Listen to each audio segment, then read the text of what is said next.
Well, I don't really know what the background everyone has who's watching this, so we're going to briefly introduce what an IVA is and the purpose of using them. That in essence gives us the basic foundation of why people would in essence be going after these things.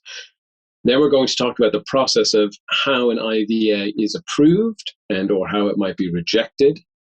We're then going to focus on how we can challenge the approval or rejection of IVAs under statutory scheme. So first, under Section 262 of the Insolvency Act 1986. And just so you know, whenever I refer to something as the Act, I'm referring to the Insolvency Act 1986.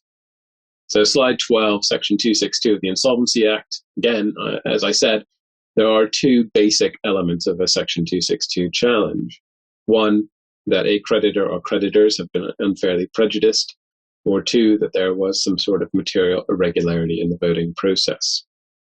And moving on to slide 13, again, we're still talking about Section 262.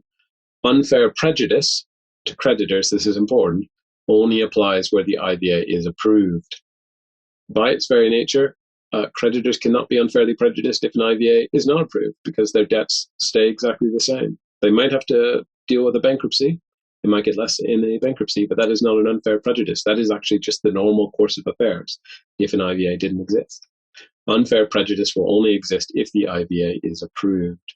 So if it is challenged, then the IVA will be overturned. If it is successfully challenged, I should say. For IVAs, because this is an individual insolvency, it's bankruptcy, the court has the power under Section 376 of the Act to extend any time limit. And it will apply the Denton and White principles for relief from sanction to any application for an extension. However, what this means is the longer the delay between the 28 days in which an application should have been issued and when it was issued needs to be properly explained and justified. And it is much less likely the longer that delay stretches out that anything will be allowed.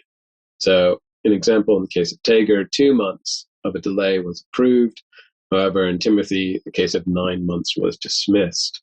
Often, again, it comes down to the reason for the delay.